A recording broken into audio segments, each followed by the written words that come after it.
got their Bible with them, so I'll go ahead and share. In 1 Kings chapter 17, verse 7 through 9, it says, "And it happened after a while that the brook dried up, because there had been no rain in the land. Then the word of the Lord came unto him, saying, Arise and go to Zarephath, which belongs to Sidon, and dwell there. See, I have commanded a widow there to provide for you." Let's pray.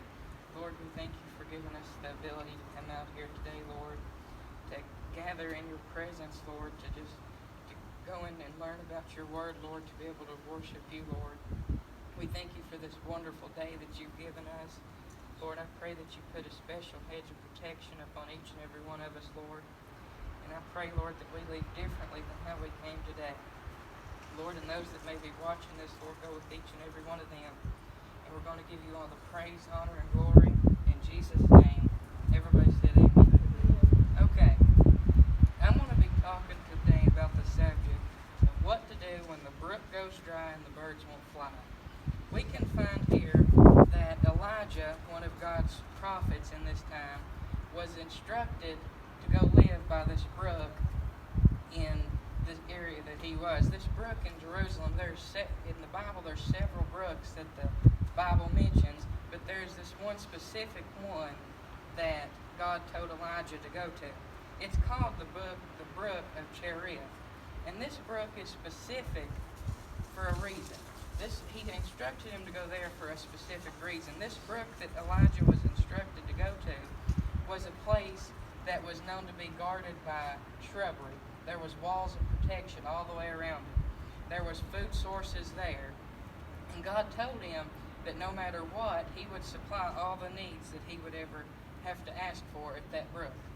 But after a period of time, we can find that the Bible says that the brook began to dry up, and the rain began to stop, and the rain began to go away. And as the brook began to dry up, Elijah had a lot of different options that he could have took. He could have stayed at the brook.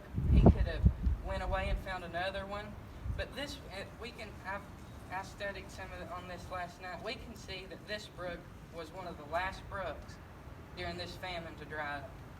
You know, in this area that we're in right now, no matter how bad that it gets in some areas, it's going to take a while before it affects us at some point. We're in a blessed area. God has put us in a specific area that we're in right now. We're surrounded by protection. We have plenty of water sources. We have plenty of food. But one reason that God put Elijah in this area was for protection. It was for protection from hiding from Ahab, which was the queen was Jezebel at the time that was killing all the prophets. She instructed him to go there and hide. In Philippians 4:9 it says, But my God shall supply all your needs according to his riches and glory through Christ Jesus. No matter what, Elijah knew that God was going to supply. When the brook began to go dry and the birds stopped flying, it said that the birds was supplying his meat source and his food. And we can see that he never did want to leave the river, never want to leave where God told him to stay. And where we're at right now, we don't need to move and go somewhere else when God has instructed us to stay where we are. No matter how dry that the river gets, and no matter how less the birds begin to fly. And after a while, the brook began to dry up. And when it began to dry up, I could imagine that Elijah was saying, "What do you want me to do, God? What direction do you want me to take? Do I stay here and just wait on you, or should I go find someplace else?" And it says that after the brook was dry already and nothing was happening, that God told Elijah to go off to another city in Jezreel, where he would find a woman and her child. But all of the area at this time was suffering from a major famine. And when God gave Elijah specific instructions when he found this person to ask them for some bread and some water. And as Elijah got near the city and found this woman, God told him, "You're going to find a woman at the gate of the city that's picking up sticks. You're going to find a lady there that is out by herself that's different from some others, and that's the one you're going to talk to." And when Elijah began to walk towards the city and got closer and closer, he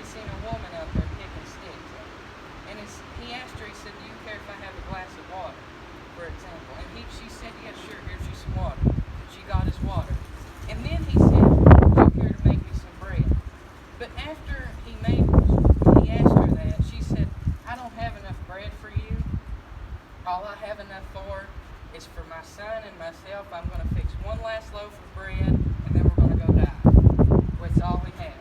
And Elijah told her, he said, just go make me a cake, and when you get done making it, we'll eat it. In an entire famine during this time would last several years throughout the Bible. A famine on normal, from 7 years all the way up, for a long time. And whenever he asked her to make this cake, she didn't put her trust in what the barrel was of meal. She said she had just a small portion of meal in a barrel. And then she had a small purse of oil is all she had. She didn't put her trust in those things to make her survive through the famine. She didn't put her trust in someone down the road that was going to be supplying her food for her. She put her trust in Elijah.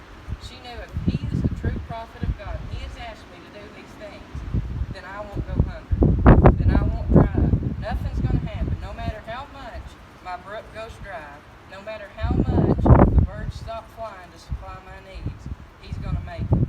And we can see that Elijah made all of these. She made the cake, she fed it, and they lived the entire famine, and her meal barrel never ran dry. The oil never went dry. She had enough food for her, herself, and Elijah. See, whenever God's positioning us into a situation where we don't see what the outcome is. See, this woman thought, if I'm going to fix this kind of cake, and then my son and my daughter and myself is going to die, we're going to suffer, but he's going to die happy because he's had something to eat. See, and Elijah left this great, we could consider it to be a paradise, for example. He's up everything he could imagine, and it dries up, and he has to leave. And then he gets to God tells him to go somewhere that's in worse shape than what he is. See, when God puts us in a position to do something, it may look worse than what the situation was that you come out of. It may look worse than what you expected it to be. But it's not for your benefit that it's going to happen. See, Elijah didn't benefit and get glory for what happened here. See, God got the glory because the meal barrel never ran dry and the oil never ran out. He got the glory. See, whenever we get positioned in an area that's going to be harder than what we come out of, it's not for our benefit and our glory to take place. It's for God's benefit and God's glory to take place. In Proverbs 3 and 5, this woman, she had to trust to know that nothing was going to happen. It says trust in the Lord. Whenever it says to trust in the Lord, she didn't trust in the meal barrel to make all her needs happen. She didn't trust in the oil to make everything happen. She trusted in the person that was there instructing her. And it says trust in the Lord with all of your heart. It didn't say to trust in the Lord with all of your mind, with all of your assumptions, because that's what's going to doubt you. When you get in your mind, that's what's going to doubt. See, we have to trust in the Lord with all of our heart. It's our heart that's what's going to make us trust the Lord. And whenever we trust Him, it says to lean not onto your own understanding. See, all of the understandings that this woman had was she's going to die. They're going to eat one cake all together, and then we're going to die. My meal barrel's empty. My oil's empty. We're in the middle of a famine. My child's about to die. A prophet's at my door wanting me to fix a cake for him. And he just come from some river up the road. My understanding is pointing me that everything is bad that's going to happen. If it's bad, it's going to happen to this woman, is what she's thinking. But you can't make your own assumptions based on what the surroundings is, based on what it is. See, Elijah was God's chosen prophet. He was someone that God was going to protect no matter what. And his protection rubbed off on the woman that he was there with. See, your protection that you have from God right now is what's going to go off on someone else that you encounter. See, whenever someone sees your light, that God is shining through you, it's going to rub off on you. Just like how God's protection upon you is going to rub off on someone else. Whenever we get all of these negative impacts, the meal barrel's empty, the oil's out, whenever we get all of these things, we don't know what to do. We just want to know why are you doing this, God? Who are you doing this for? What are you doing? Where are you going to move me to? Why, God? We want to go automatically jump to these points of why that you're making these things happen. And no matter what, but this woman, she did not limit what Elijah had asked her to do. She went forward and went ahead and made it happen. She went ahead and said, okay, we're going to do this. We can be like, we cannot limit our willingness to trust our ability to understand that if we do that, we'll never fully trust God to get through times. Let me put it like this.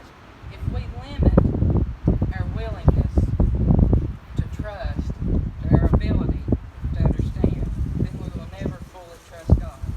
See, if we're willing, but we stop being willing, we'll never really fully trust God in a way.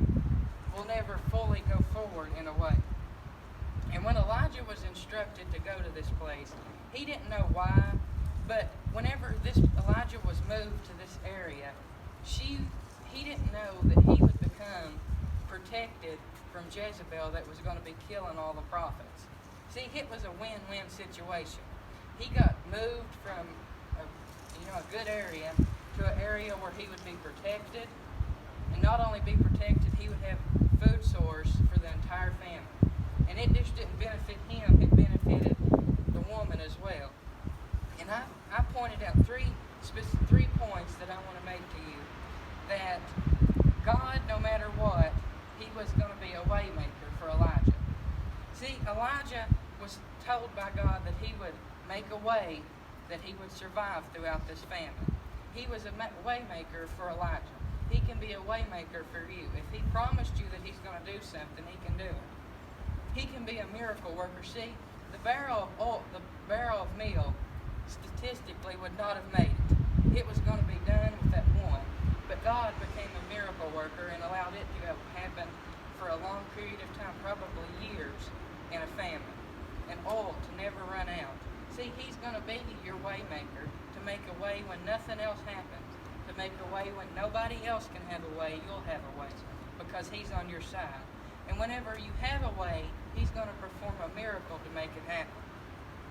And he is always going to hold his promises to you. If he says that he's going to get you through it, he's going to get you through it. See, he told Elijah when he first put him at that brook and at that river, he said that I'll supply everything that you need right here. The birds of the air is going to feed you. You can drink from this river.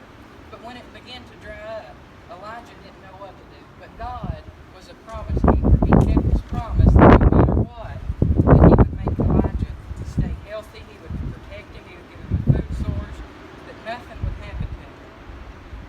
And when Elijah was moving through all of these different stages, the whole time he had to trust God. See, whenever we are putting our full trust in God, it's easy to trust God when the river's flowing magnificent, when the river's flowing and benefiting us. It's easy to trust God when we have an unlimited food source supplying to us. But whenever the brook begins to dry up and the birds stop flying, we have to turn to God, because he's going to make a way that we couldn't imagine that it's going to happen. He's going to hold his promise to us. He's going to be a way maker to make us move forward. And he's going to be a miracle worker to make it happen. Today, that's about all I've got, is whenever your brook dries up and the birds won't fly, God is going to be there to be a way maker for you. He's going to make a miracle